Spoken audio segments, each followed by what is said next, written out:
Good morning. This is Professor Asif Iqbal. So we will continue our previous discussion, which we were doing in previous session. So in a previous session we were discussing about the monostable multivibrator. We discussed its operation. So today we'll solve some problem on monostable multivibrator, then we'll go for astable multivibrator, right? So here problem is given for the monostable multivibrator. Design a monostable multivibrator using a 555 timer to obtain a pulse width of 10 millisecond, right? So we need to design a monostable multivibrator to obtain a pulse width at the output for 10 millisecond. To design the pulse width, to get the pulse width at the output of monostable multivibrator of a 10 millisecond, which is t equal to 10 millisecond, right? We use a formula t equal to 1.1 into RA into C, where RA is the resistor R which we are using here. Resistor, this is a RA and this is C in the formula, right? So you can take it RC also, right? So here to design it we use a formula 1.1 RA into C. So RA into C is equal to T by 1.1. So T is 10 millisecond, right? So therefore RA into C will get 9.09 millisecond. So you consider C as a 1 microfarad here, right? So if you consider C as a 1 microfarad, you will get a 9.09 kilo ohm, right?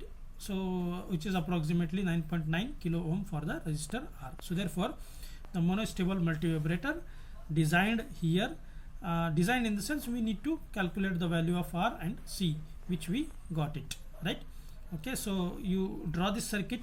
After designing, you put 9 kilo ohm resistor here, 9.9 kilo ohm, and 1 microfarad at this capacitor, right? Okay, so one more problem here. In the monostable multivibrator, the component value RA is 5.6 kilo ohm, C is 0.068 microfarad is given. You need to find the pulse width T value. You need to find out. You have formula here. You equate the value of RA, C here. You will get a T here as a equal to 0.42 millisecond. Similarly, here you can see R is given 100 kilo ohm, T is given 100 millisecond. You need to calculate the value of C. So therefore T is 1.1 RA into C. So here C is T divided by 1.1 RA. So here T given 100 millisecond, then R given 100 kilo into 1.1 is there here. So therefore C is 0.9 microfarad.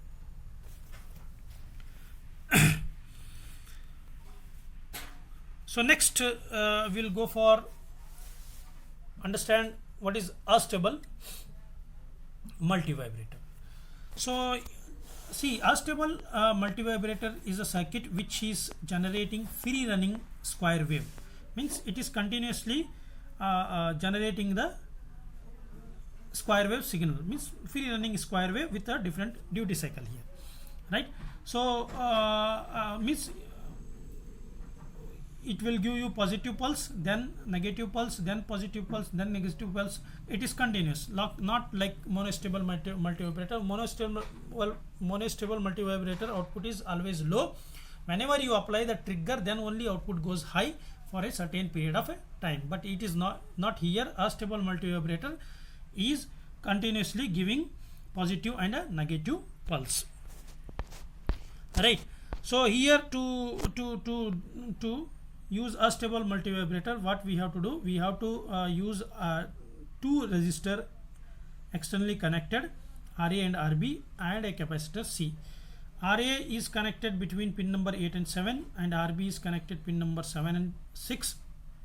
Here pin number 2 and 6 is shorted, that is triggered, and threshold pin is shorted and which is given to the capacitor between RB and capacitor C. Other end of capacitor is grounded. As usual, pin number 5 is pin number 5 and 1 is get shorted through the resistor, through the capacitor, connected through the capacitor, right? And pin number 1 is grounded. Output we are taking at the pin number 3. Pin number 4 and 8 we connected to VCC, right? Okay, so let's we see how this astable multivibrator works, right? To understand its operation, first assume that the output is high, right? Say initially the output is high. You see in the block diagram here, right? You see if the output is high here, right? If the output is high, if the output is high means this will be low, right? So when this will be low, the capacitor and the transistor Q1 is off. So therefore, hence there is a no discharge of the capacitor. So this is open circuited here, right? Means here you can see the discharge pin connected pin number 7 here. So therefore this is connected to the pin number 1. 7 is connected to the pin number 1 through transistor Q1. Since the transistor Q1 is off, there is no connection between 7 and 7 to the ground. So therefore it is open. Hence the current which is flow from the VCC is flow through the RA and to the RB, and it will go to the capacitor C, right? Because there is no connection for 7 here to ground, right? It is open, right? Hence the current flow through the RA, RB and to the C. Hence the capacitor start charging, right? As the capacitor start charges, right, slowly capacitor voltage is getting increase. It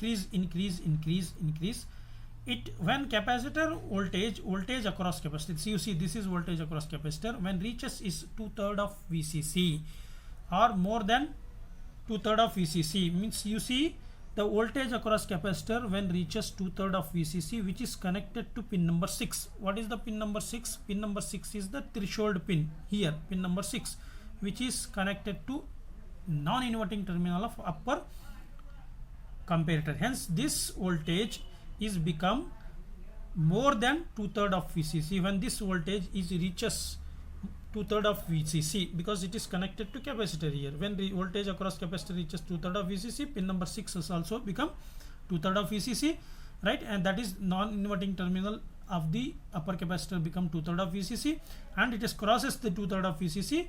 So therefore the inverting terminal is having 2/3 of VCC here.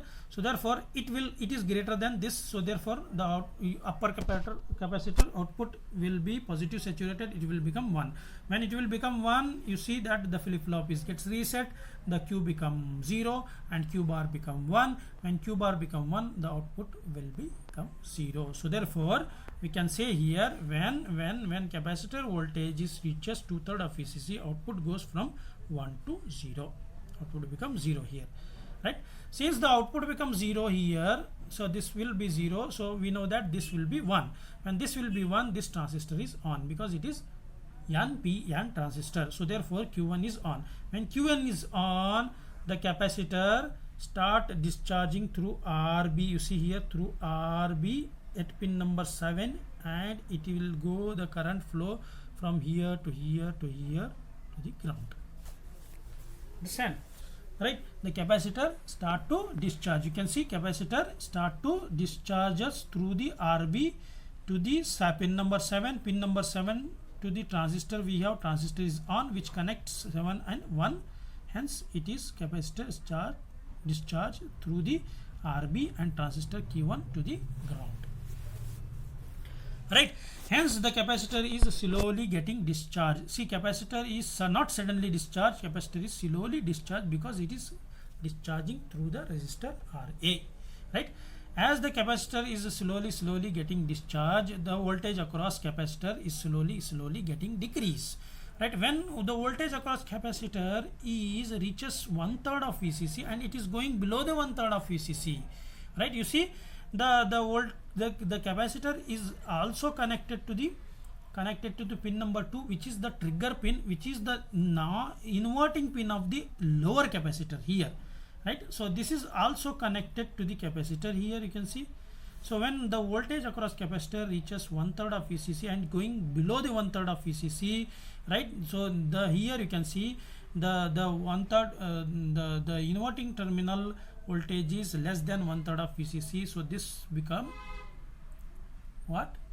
Negative saturation, positive saturation. This lower comparator output become positive saturation. Hence it is flip flop is get set and Q become 1, Q bar become 0, and the output voltage become 1, right? So therefore when the capacitor voltage reaches from 1/3 of VCC, the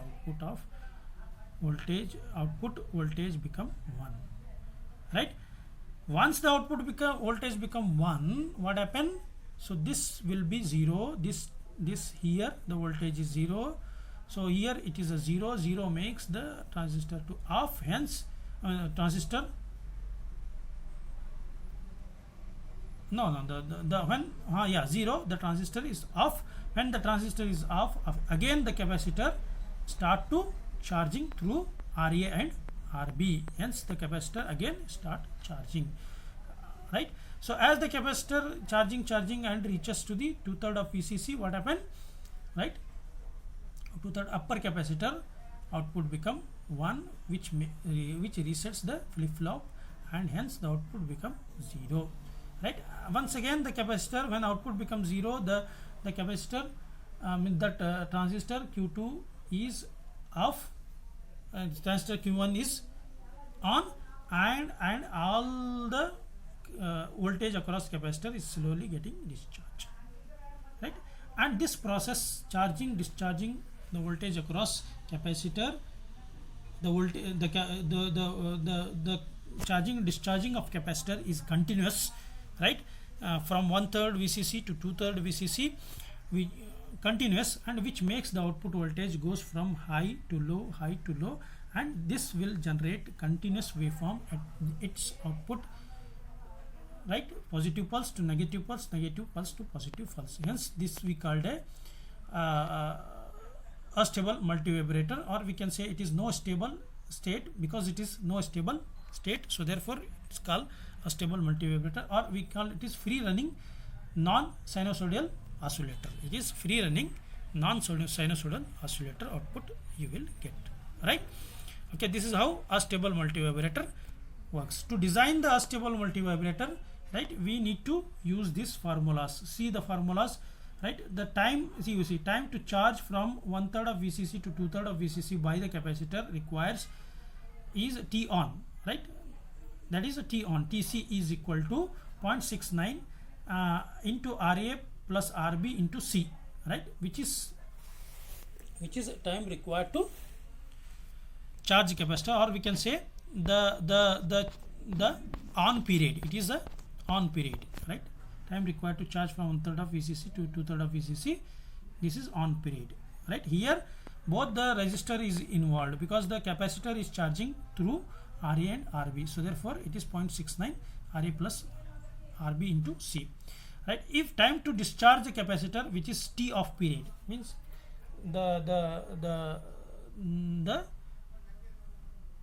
off pulse, means the negative pulse generated at the output is having time period of 0.69, means discharge period. At that time the capacitor is discharging 0.69 into RB into C. See, it is only RB involved, RB into C. C is not written here, you correct it.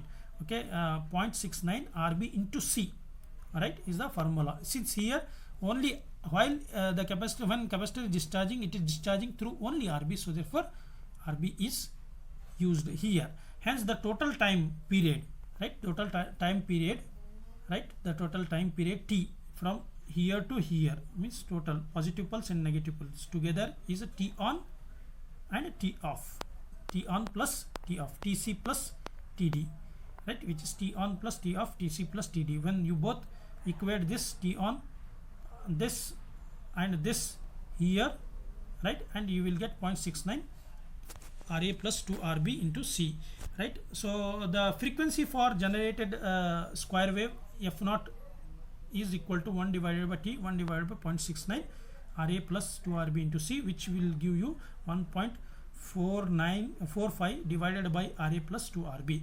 So if you want to calculate the duty cycle, you know that what is the duty cycle? Duty cycle, percentage of duty cycle given here, T on divided by the total period. T on period time divided by the total period into 100 is the duty cycle. So T on is this formula, total T formula, you calculated this into 100, which will give you percentage of duty cycle RA plus RB divided by RA plus 2RB into 100. Right, okay. So here see, one example is given. This example you solve in the assignment book, right? So it's the same type example here solved here. So we need to solve this and we see how to solve this, right? You take example here. A 555 timer has a stable multivibrator, that is unstable multivibrator, has a unstable multivibrator with a RA equal to 2.2 kilo ohm, RB is 6.8 kilo ohm, and C is 0.01 microfarad. You need to calculate T high. T high means T on, T low means T off, right? Then you have to calculate free running frequency F0, and you need to calculate the percentage of duty cycle. So here T high means T on is equal to 0.693 actually. I have taken here 0.69, also you can take. RA the capital letter here it is taken, so actually I took it is in a small letter, both is okay. Then RA 2.5, so here formula is given for the T high, T on, it is T on here, okay. So that we are using here to calculate a T high. Equate the RA, RB, RC given and calculate the T high, which is a T on, then T low, which is 0.69 RB into C, we seen in the upper there.